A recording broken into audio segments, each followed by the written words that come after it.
நம் உடலை ஆரோக்கியமாக வைத்துக் கொள்வதற்கு நாம் பல்வேறு முறைகளை பின்பற்றுகின்றோம். நல்ல உணவு, சுத்தமான தண்ணீர், காற்று, உடற்பயிற்சி, தேவையான ஓய்வு இவைகளை கடைபிடிப்பதுடன் உடலை பாதிக்கக்கூடிய உணவு மற்றும் வேறு பழக்க வழக்கங்களை விலக்கி நம்மை காத்துக்கொள்கிறோம். உடல் ரீதியான வாழ்க்கையை இந்த அளவு ஆரோக்கியமாக வைத்துக் கொள்கின்ற நாம் நம்முடைய ஆவிக்குரிய வாழ்க்கையை ஆரோக்கியமாக வைத்துக் கொள்வது அதைவிட மிக அவசியம் என்பது நான் சொல்லாமலேயே உங்களுக்கு புரிந்திருக்கும். யோவான் 3ஆம் அதிகாரம் 6ஆம் வசனத்திலே ஆண்டவர் சொல்கிறார், மாம்சத்தில் பிறப்பது மாம்சமாக இருக்கும், ஆவியில் பிறப்பது ஆவியாக இருக்கும் என்று. அவரை நாம் அறியாத காலத்தில் இந்த உடல் ரீதியான ஒரு வாழ்க்கையை வாழ்ந்து கொண்டிருந்தோம். ஆனால் என்று நாம் அவரை நம் இரட்சகராக ஏற்றுக்கொண்டோமோ அன்றிலிருந்து நாம் ஆவிக்குரியவர்களாக, ஆவிக்குட்பட்டவர்களாக வாழ்கிறோம். இந்த வாழ்க்கையை ஆரோக்கியமாக வைத்துக் கொள்வது எப்படி? How to live a spiritually healthy life. இதை குறித்து இன்றைக்கு நாம் சிந்திக்கப் போகிறோம். மிகவும் கடினமான வழிமுறைகளை நாம் கைக்கொண்டு நம் ஆவிக்குரிய வாழ்க்கையை பாதுகாத்துக் கொள்ள வேண்டுமா? இல்லை, மிக எளிய வழிமுறைகளை இன்றைக்கு நாம் கற்றுக்கொள்ளப் போகிறோம். பெரிய விசுவாச வீரர்களாக, ஆவியிலே பலவான்களாக மாற வேண்டும் என்றெல்லாம் நாம் முயற்சி செய்ய வேண்டாம். ஆண்டவர் நம் ஒவ்வொருவருக்கும் கொடுத்திருக்கும் விசுவாச அளவின்படி எப்படி நம் ஆத்தும வாழ்வை ஆரோக்கியமாக வைத்துக் கொள்வது என்று பார்க்கப் போகிறோம். ஒரு ஆரோக்கியமான ஆவிக்குரிய வாழ்க்கையை வாழ்வது எப்படி? ஒரு ஆரோக்கியமான கிறிஸ்தவ வாழ்க்கையை வாழ்வது எப்படி? How to live a healthy Christian life. 5 குறிப்புகளை இன்றைக்கு நாம் பார்க்கலாம். முதலாவது, ஆரோக்கியமான ஒரு ஆத்தும வாழ்க்கையை வாழ்வதற்கு நாம் தெரிந்து கொள்ள வேண்டிய முதலாவது காரியம், நாம் இன்றைக்கு வாழ்ந்து கொண்டிருப்பது தேவனுடைய கிருபையினால். நம் பலத்தினாலோ நம்முடைய முயற்சியினாலோ நாம் இந்த உலகத்தில் இன்றைக்கு நாம் வாழவில்லை. இதுதான் இன்றைக்கு நாம் வாழ்ந்து கொண்டிருக்கிற வாழ்க்கையின் அடிப்படையாக இருக்கின்றது. நம்முடைய முயற்சியினாலோ நம்முடைய பலத்தினாலோ ஒரு ஆரோக்கியமான ஆத்தும வாழ்க்கையை வாழ முடியாது. நாம் வாழவில்லை. 1 கொரிந்தியர் 15ஆம் அதிகாரம் 9-10 வசனங்களிலே அப்போஸ்தலனாகிய பவுல் இப்படி சொல்கின்றார், நான் அப்போஸ்தலர் எல்லாரிலும் சிறியவனாயிருக்கிறேன். தேவனுடைய சபையை துன்பப்படுத்தினதினாலே நான் அப்போஸ்தலன் என்று பெயர் பெறுவதற்கும் பாத்திரன் அல்ல. ஆகிலும் நான் இருக்கிறது தேவ கிருபையினாலே இருக்கிறேன். அவர் எனக்கு அருளிய கிருபை விருதாவாயிருக்கவில்லை. அவர்கள் எல்லாரிலும் நான் அதிகமாய் பிரயாசப்பட்டேன். ஆகிலும் நான் அல்ல, என்னுடனே இருக்கிற தேவ கிருபையே அப்படி செய்தது. அவ்வளவு பெரிய அப்போஸ்தலனாகிய பவுல் இங்கே சொல்கின்றார், நான் வாழ்வது என்னுடைய பலத்தினால் அல்ல, என்னுடைய முயற்சியினால் அல்ல, தேவனுடைய கிருபையினால் என்று. எவ்வளவு பெரிய காரியங்களை ஆண்டவருக்காக சாதித்த ஒரு மனிதர் சொல்கின்ற வார்த்தை, நான் வாழ்வது தேவனுடைய கிருபையினால். இன்றைக்கு நம்முடைய வாழ்க்கையில் எத்தனையோ காரியங்களை நாம் சாதிக்க வேண்டியிருக்கிறது, எத்தனையோ காரியங்களை செய்து முடிக்க வேண்டியிருக்கிறது. குடும்ப வாழ்க்கை, பொது வாழ்க்கை, உத்தியோகம், ஊழியம் என்று பல்வேறு பரிமாணங்கள் நம்முடைய வாழ்விலே இன்றைக்கு உண்டு. இவை எல்லாவற்றிலேயும் தேவன் நமக்கு சில கடமைகளை வைத்திருக்கின்றார். அதை நாம் சரியான விதத்திலே நிறைவேற்ற வேண்டும். இந்த கடமைகளை நாம் நிறைவேற்ற முயலும் பொழுது நம்முடைய முயற்சியினால், நம்முடைய பலத்தினால் இதையெல்லாம் செய்ய முடியுமா என்கின்ற கேள்வி நமக்கு வர வேண்டிய அவசியமில்லை. நாம் செய்ய வேண்டும் என்று ஆண்டவர் விரும்புகின்றார் என்றால் அதை செய்து முடிப்பதற்கு அவருடைய கிருபை நமக்கு போதுமானதாக இருக்கின்றது. நாம் பலம் உள்ளவர்களாகவும் இருக்கலாம், பலம் இல்லாதவர்களாகவும் இருக்கலாம், ஞானமுடையவர்களாகவும் இருக்கலாம், ஞானம் இல்லாதவர்களாகவும் இருக்கலாம். எப்படி இருந்தாலும் இந்த உலகத்திலே நாம் செய்ய வேண்டிய காரியங்களை செய்து முடிப்பது தேவனுடைய கிருபையினால்தான், நம்முடைய பலத்தினால் அல்ல, நம்முடைய முயற்சியினாலோ நம்முடைய ஞானத்தினாலோ அல்ல என்பதை புரிந்து கொள்வதுதான் ஆரோக்கியமான ஆவிக்குரிய வாழ்க்கையின் அடிப்படையாக இருக்கின்றது. தேவனுடைய கிருபையினால் தான் நாம் வாழ்கிறோம், ஒவ்வொன்றையும் செய்கிறோம் என்று அறிந்து கொள்ளும் பொழுது இந்த உலக வாழ்க்கையின் அழுத்தம் நமக்கு குறைகின்றது. அப்பொழுது ஆரோக்கியமான ஒரு ஆத்தும வாழ்க்கையை வாழ்வது நமக்கு இலகுவாகின்றது. ஆகையால் முதலாவது நாம் தெரிந்து கொள்ள வேண்டியது, இன்று நாம் வாழ்ந்து கொண்டிருப்பது தேவனுடைய கிருபையினால். இரண்டாவது, ஆரோக்கியமான ஒரு ஆவிக்குரிய வாழ்க்கையை வாழ்வதற்கு அடிப்படையாக இருப்பது அனுதின ஜெபம். பிலிப்பியர் 4ஆம் அதிகாரம் 6-7 வசனங்களை வாசிக்கிறேன். நீங்கள் ஒன்றுக்கும் கவலைப்படாமல் எல்லாவற்றையும் குறித்து உங்கள் விண்ணப்பங்களை ஸ்தோத்திரத்தோடே கூடிய ஜெபத்தினாலும் வேண்டுதலினாலும் தேவனுக்கு தெரியப்படுத்துங்கள். அப்பொழுது எல்லா புத்திக்கும் மேலான தேவ சமாதானம் உங்கள் இருதயங்களையும் உங்கள் சிந்தைகளையும் கிறிஸ்து இயேசுவுக்குள்ளாக காத்துக்கொள்ளும். இந்த உலக வாழ்க்கையிலே நமக்கு பல்வேறு விதமான துன்பங்கள், நோய்கள், வேறு விதமான கஷ்டங்கள் ஏற்படுகின்றன. எத்தனையோ சோதனைகளை நாம் சந்திக்க வேண்டி வரலாம். அந்த சூழ்நிலைகளில் ஒன்றுக்கும் கவலைப்படாமல் எல்லாவற்றையும் குறித்து உங்கள் விண்ணப்பங்களை ஸ்தோத்திரத்தோடே கூடிய ஜெபத்தினாலும் வேண்டுதலினாலும் தேவனுக்கு தெரியப்படுத்துங்கள். அப்பொழுது எல்லா புத்திக்கும் மேலான தேவ சமாதானம் உங்கள் இருதயங்களையும் உங்கள் சிந்தைகளையும் கிறிஸ்து இயேசுவுக்குள்ளாக காத்துக்கொள்ளும் என்று அப்போஸ்தலனாகிய பவுல் இங்கே ஒரு அருமையான ஆலோசனையை நமக்கு கொடுக்கின்றார்.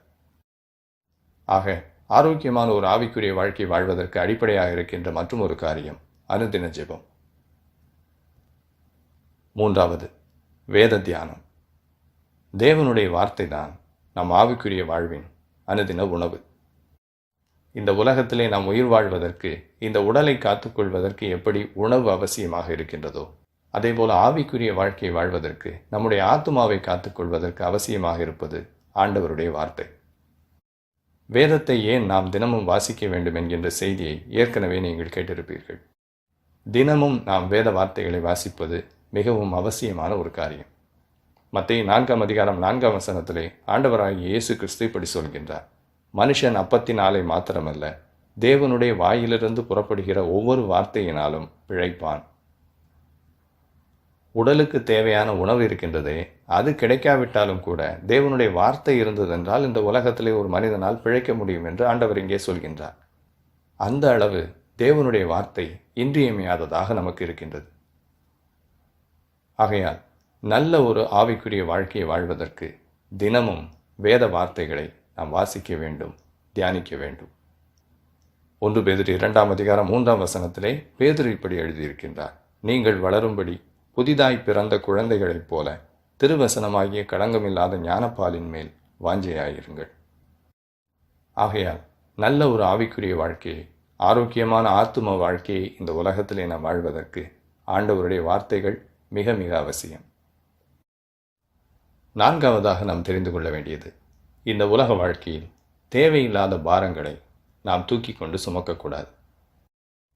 எபிரேயர் 12:1 இப்படி சொல்கின்றது: ஆகையால் மேகம் போன்ற இத்தனை திரளான சாட்சிகள் நம்மை சூழ்ந்து கொண்டிருக்க, பாரமான யாவற்றையும், நம்மை சுற்றி நெருங்கி நிற்கிற பாவத்தையும் தள்ளிவிட்டு, விசுவாசத்தை துவக்குகிறவரும் முடிக்கிறவருமாயிருக்கிற இயேசுவை நோக்கி நமக்கு நியமித்திருக்கிற ஓட்டத்தில் பொறுமையோடே ஓடக்கடவோம். நமக்கென்று ஆண்டவர் நியமித்திருக்கிற அந்த ஓட்டத்தில், நமக்கென ஆண்டவர் கொடுத்திருக்கின்ற அந்த வாழ்க்கையிலே பொறுமையோடே ஓடக்கடவோம் என்று இந்த வசனம் நமக்கு அறிவுறுத்துகின்றது. அந்த ஓட்டத்தை வெற்றிகரமாக முடிப்பதற்கு நமக்கு தேவைப்படுகின்ற சில ஆலோசனைகளை இந்த வசனத்திலே நாம் பார்க்கிறோம். இயேசு கிறிஸ்துவை நோக்கி நாம் ஓட வேண்டும். அதுதான் நம்முடைய இலக்கு. அந்த ஓட்டத்திலே பாரமான யாவற்றையும் நாம் விட்டு விட்டு ஓட வேண்டும் என்று இந்த வசனம் வலியுறுத்துகின்றது. ஆண்டவருக்கு பிரியமான ஒரு வாழ்க்கையை வாழ்வதற்கு எதெல்லாம் நமக்கு தடையாக இருக்குமோ அதையெல்லாம் நாம் விட்டுவிட வேண்டும். ஓட்டத்தை ஓடும் பொழுது பாரத்தை தூக்கி சுமந்து கொண்டு ஓடினோம் என்றால் வேகமாக ஓட முடியாது, சீராக ஓட முடியாது. அதுபோல ஆண்டவர் இன்றைக்கு நமக்கு கொடுத்திருக்கின்ற இந்த வாழ்க்கையை அவருக்கு பிரியமாக வாழ்ந்து முடிக்க வேண்டும் என்றால் தேவையில்லாத பாரங்களை நாம் தூக்கி சுமக்கக்கூடாது. இந்த உலகத்திலே எத்தனையோ அனாவசியமான காரியங்கள் இருக்கின்றன. நம்மை அறியாமல் அவைகளை குறித்து சிந்திக்கின்றோம், அவைகளை குறித்து பேசிக்கொண்டிருக்கிறோம், அவைகளை குறித்து அறிந்து கொள்வதற்கு நேரத்தை செலவு செய்கின்றோம். அவைகளெல்லாம் இப்படி இருக்கின்றனவே என்று அவைகளை குறித்து கவலைப்பட்டு கொண்டும் இருக்கிறோம். எது எது எல்லாம் உங்களுடைய வாழ்க்கையிலே இன்றைக்கு பாரமாக இருக்கின்றது என்று உங்களுக்கு தெரியும். அது எல்லாவற்றையும் நீங்கள் இன்றைக்கு இறக்கி வைக்க வேண்டும். ஆண்டவர் இன்றைக்கு உங்களுக்கு கொடுத்திருக்கின்ற வாழ்க்கையை வாழ்வதற்கு அந்த காரியங்கள் தடையாக, பாரமாக இருக்கின்றன. அவைகள் அனைத்தையும் நம்முடைய வாழ்க்கையிலிருந்து நீக்குவது ஆரோக்கியமான ஒரு ஆத்தும வாழ்க்கையை வாழ்வதற்கு அவசியமாக இருக்கின்றது. 5வது என்ன என்று பார்ப்போம். இதுவரை 4 காரியங்களை பார்த்தோம். முதலாவது, இன்று நாம் வாழ்வது நம்முடைய பலத்தினால் அல்ல, நம்முடைய முயற்சியினால் அல்ல, தேவனுடைய கிருபையினால் என்று கற்றுக்கொண்டோம். 2வது, ஆரோக்கியமான ஒரு ஆத்தும வாழ்வை வாழ்வதற்கு அனுதின ஜெபம் அவசியம் என்பதை கற்றுக்கொண்டோம். 3வது, தேவனுடைய வார்த்தை தான் இந்த ஆவிக்குரிய வாழ்க்கையின் அனுதின உணவாக இருக்கின்றது என்பதையும் தெரிந்து கொண்டோம். 4வது, தேவனுக்கு பிரியமாக இந்த வாழ்க்கையை வாழ்ந்து முடிப்பதற்கு தேவையில்லாத பாரங்களை நாம் விட்டுவிட வேண்டும் என்றும் புரிந்து கொண்டோம். 5வது, ஆத்துமாவிற்கு பயனில்லாத பழக்கங்களை நாம் விட வேண்டும். நம்முடைய ஆத்தும வாழ்க்கைக்கு, ஆவிக்குரிய வாழ்க்கைக்கு எந்த விதத்திலும் பிரயோஜனம் இல்லாத காரியங்களை நம்மை அறியாமலே நாம் பின்பற்றி கொண்டிருப்பதற்கு வாய்ப்பு இருக்கிறது. பலர் என்னிடத்திலே இதுவரை சினிமா பார்க்கலாமா, சீரியல் பார்க்கலாமா என்றெல்லாம் கேள்வி கேட்டிருக்கின்றார்கள். சினிமா பார்ப்பது, சீரியல் பார்ப்பது, பிக் பாஸ் போன்ற நிகழ்ச்சிகளை எல்லாம் பார்ப்பது பாவமா என்று கூட நீங்கள் சிந்திக்கலாம். இவைகளெல்லாம் பெரிய பாவங்கள். இவைகளில் நாம் ஈடுபட்டு கொண்டிருந்தோம் என்றால் நாம் உண்மையிலே ரட்சிக்கப்பட்டிருக்கிறோமா, ஆண்டவருடைய வருகையிலே நாம் எடுத்துக்கொள்ளப்படுவோமா என்றெல்லாம் சிந்திக்க வேண்டாம். அவைகள் பெரிய பாவங்களா, சிறிய பாவங்களா என்பது இருக்கட்டும். அவைகள் நம்முடைய வாழ்க்கைக்கு இன்றைக்கு தேவையா? சினிமா பார்ப்பதால் நம்முடைய ஆத்துமாவிற்கு ஏதாவது பயன் இருக்கிறதா? முதலாவது, இந்த பழக்க வழக்கங்கள் நம்முடைய ஆத்துமாவுக்கு பயன் இல்லை என்பதையும் தாண்டி நம்முடைய ஆத்துமாவை களங்கப்படுத்தக்கூடியதாகவும் இன்றைய பொழுதுபோக்கு காரியங்கள் இருக்கின்றன. சினிமா பார்ப்பதும் சீரியல் பார்ப்பதும் நிச்சயமாகவே நம்முடைய நேரத்தை வீணாக்குகின்றதாகவும், நம்முடைய சிந்தனையிலே எதிர்மறையான எண்ணங்களை உண்டு பண்ணக்கூடியதாகவும், இந்த உலக வாழ்க்கையை குறித்து தவறான ஒரு கொள்கையை நமக்கு கொடுக்கக்கூடியதாகவும் இருக்கின்றன.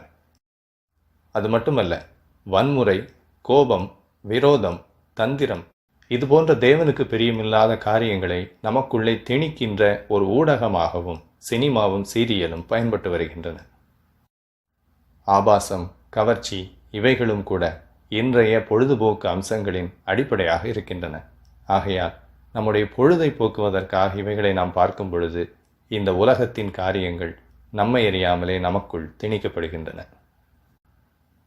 ஏற்கனவே எபிரேயர் 12:1 வாசித்தது போல, தேவையில்லாத பாரங்களையும் பாவங்களையும் விட்டுவிட்டு நமக்கென ஆண்டவர் நியமித்திருக்கின்ற இந்த ஓட்டத்திலே இயேசு கிறிஸ்துவை நோக்கி நாம் ஓட வேண்டும். ஆரோக்கியமான ஒரு ஆவிக்குரிய வாழ்க்கை வாழ்வதற்கு ஆத்துமாவுக்கு பயனில்லாத, ஆத்துமாவை களங்கப்படுத்தக்கூடிய இந்த பழக்க வழக்கங்களையும் நாம் விட வேண்டும். ஆரோக்கியமான ஆவிக்குரிய வாழ்க்கையை வாழ்வதற்கு அடிப்படையாக இருக்கின்ற 5 காரியங்களை இன்றைக்கு கற்றுக்கொண்டோம். இவைகளை நாம் கருத்தில் கொண்டு ஒவ்வொரு நாளும் இந்த காரியங்களை பின்பற்றி நாம் வாழ்ந்தோம் என்றால் ஒரு ஆரோக்கியமான ஆத்தும வாழ்வை இந்த உலகத்திலே நம்மால் வாழ முடியும். இப்படி உண்மையிலே நாம் ஒரு ஆரோக்கியமான ஆவிக்குரிய வாழ்க்கையை வாழ்ந்து கொண்டிருக்கிறோம் என்பதற்கு எதெல்லாம் அடையாளம்? நாம் பார்த்த இந்த 5 காரியங்களும் ஆரோக்கியமான வாழ்க்கையை வாழ்வதற்கு அடிப்படையாக இருக்கின்றன. ஆனால் உண்மையில் நாம் ஒரு ஆரோக்கியமான ஆத்தும வாழ்வை வாழ்கின்றோமா இல்லையா என்பதை எப்படி கண்டுபிடிப்பது? எதை வைத்து நாம் இன்றைக்கு நல்ல ஒரு ஆவிக்குரிய வாழ்க்கை வாழ்ந்து கொண்டிருக்கிறோம் என்று முடிவு செய்ய முடியும்? நம்முடைய ஆவிக்குரிய வாழ்க்கை ஆரோக்கியமாக இருக்கிறது என்றால் அந்த ஆவிக்குரிய வாழ்க்கையிலே கனிகள் இருக்க வேண்டும். ஒரு மரம் ஆரோக்கியமாக இருந்ததென்றால் அதன் தன்மையின் அடிப்படையிலே நல்ல கனிகள் அந்த மரத்திலே உண்டாகும். நம்முடைய ஆவிக்குரிய வாழ்க்கை தரமானதாக ஆரோக்கியமாக இருந்ததென்றால் அதற்கேற்ற கனிகளும் நம்முடைய வாழ்விலே உண்டாகும். நம்முடைய ஆத்தும வாழ்வு ஆரோக்கியமானதாக இருந்ததென்றால், நல்ல ஆரோக்கியமான ஆவிக்குரிய வாழ்க்கையை நாம் வாழ்ந்து கொண்டிருந்தோம் என்றால் என்னென்ன கனிகள் நம்மிடத்தில் உண்டாகும்? கலாத்தியர் 5:22 மற்றும் 23 வாசிக்கிறேன். ஆவியின் கனியோ அன்பு, சந்தோஷம், சமாதானம், நீடிய பொறுமை, தயவு, நற்குணம், விசுவாசம், சாந்தம், இச்சையடக்கம். இவைகள்தான் நல்ல ஆவிக்குரிய வாழ்க்கையின் அடையாளங்கள். நம்முடைய ஆத்துமா ஆரோக்கியமாக இருந்தால் இந்த கனிகளை நம்முடைய வாழ்க்கையிலே நாம் பார்க்க முடியும். பிறரிடத்தில் அன்புள்ளவர்களாக, கர்த்தருக்குள்ளே சந்தோஷமுடையவர்களாக, இந்த உலக வாழ்க்கை சூழ்நிலை எப்படி இருந்தாலும் சமாதானம் உள்ளவர்களாக, எத்தனை நெருக்கங்கள் வந்தாலும் நீடிய பொறுமை உள்ளவர்களாக, மற்றவர்கள் மேல் தயவுள்ளவர்களாக, நற்குணமும் விசுவாசமும் சாந்தமும் இச்சையடக்கமும் உள்ளவர்களாக நாம் வாழ்வதுதான் நல்ல ஆரோக்கியமான ஆவிக்குரிய வாழ்க்கையை நாம் வாழ்ந்து கொண்டிருக்கிறோம் என்பதற்கான அடையாளங்கள். இந்த கனிகளை வெளிப்படுத்துகின்ற ஒரு வாழ்க்கையை இன்றைக்கு நாம் வாழ்வதுதான் தேவன் நமக்கென வைத்திருக்கின்ற சித்தம். இதற்கென நம்மை தெரிந்து கொண்ட, நம்மை அழைத்த அந்த தேவனுக்கே எல்லா மகிமையும் உண்டாவதாக.